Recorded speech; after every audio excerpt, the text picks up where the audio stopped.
And when you work with students, what do you think a big problem is? What's the problem? Communication. And what do you mean? Be more specific, or if you don't have a good answer, throw the ball to someone else. Very good. All right, very good. I like this.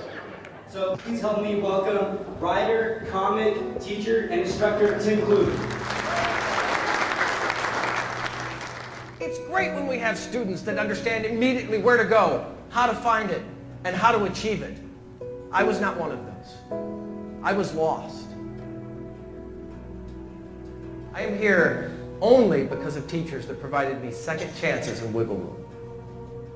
The answer, you know what we don't do? We don't teach them how to lead themselves. There's the problem.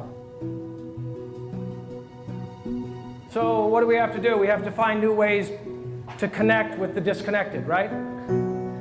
You have to find new ways to connect with the disconnected. And the ability just to make magnificent errors, to come up with magnificent ideas. People forget. Do you know what the cousin to a good idea is? The 7 bad ideas that led you to the good idea, and you never get to the good idea until you dance with some bad ideas. I am truly an unlikely teacher. True story. I was not a troublemaker. When things got bored, I thought, I need to take charge. And they didn't know how to give the unshut up pill, or the why are you asking so many stupid questions pill.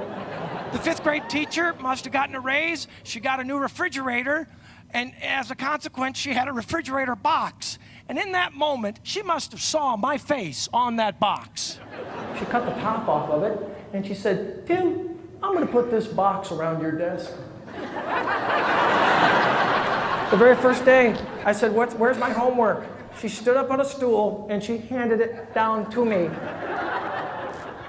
And for the first time in my life, I actually realized what homework was. I was like, what is this from an angel of mercy?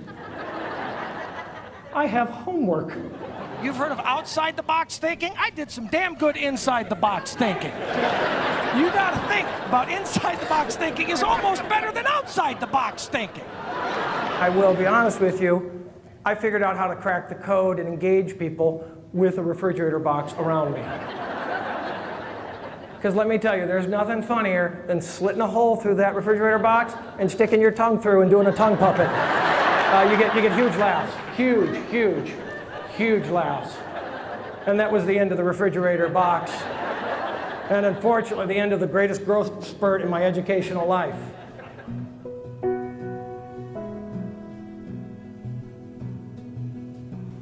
How do we solve problems in new ways without putting refrigerator boxes around young children? Well, we have to be creative. And we have to be inspired in that creativity.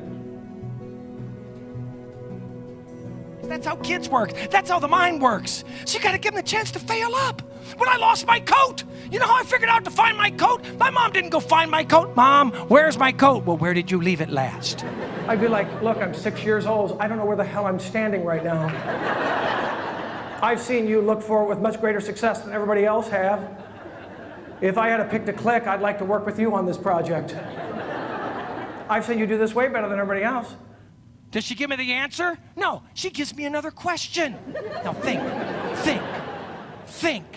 Just think.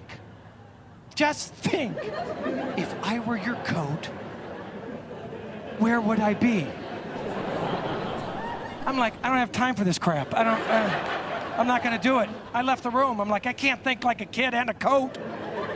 You've seen my coat thinking? You've seen my kid thinking. You put these two things together, we're gonna have a catastrophe on our hands. You want me to coat think? All right, I'll coat think. I'm thinking like a coat. I'm thinking like a coat. Thinking like a coat. Guess what? I'm lost. You happy about that? You wanna think about something? Think about if you were my mom, where would you go find the coat? Think about going to Target, buying the new coat, because you're not looking for the old coat.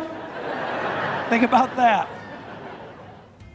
1, 2, 3, 4. I need 2 more. I need 2 more. Very good. 5 and 6 and 7. No, yes, no, I do. And adapt. That's be adaptive and creative. No, you.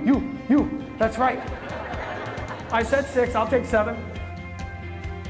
One word at a time. I'm going to add another wrinkle into this. We have to teach students how to adapt and how to use tools so they can be uncomfortable. So, if you don't have the best word, use a non-word. Just say something at random. Hot diggity dog. Or just say Delbo. It'll work, I guarantee you. Or say goaty bow, whatever. If you don't have the right word, say something else. But try to come up with a pure sentence. So if I was to say,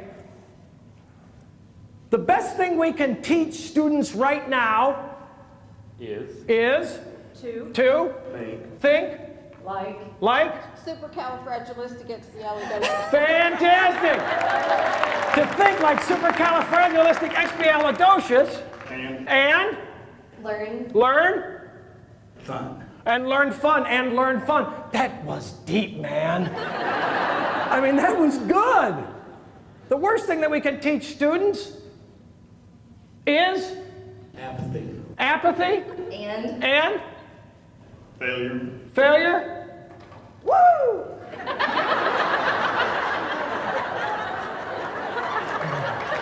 Good. Hey. She has one tool in the toolbox, but damn it, she knows how to use it. Right? Get her right there. That is awesome. I mean, you are ripping it up, Terry. I even forgot what the hell we were talking about. When I feel most in control, I have nerves, Enthusiasm. Woo! Woo! Elbow. Yeah! Woo! Get right there. Come on, they're done. Go sit down, sit down, sit down. Congratulations. I love it. We all know that really success is only born out of failure. Success is only born out of wiggle room.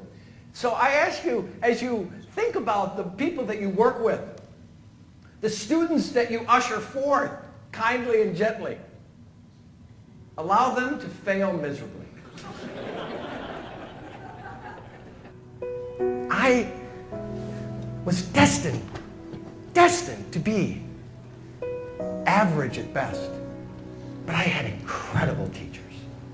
I had an incredible town. And it saved me. It saved me. You save people. Don't ever forget that.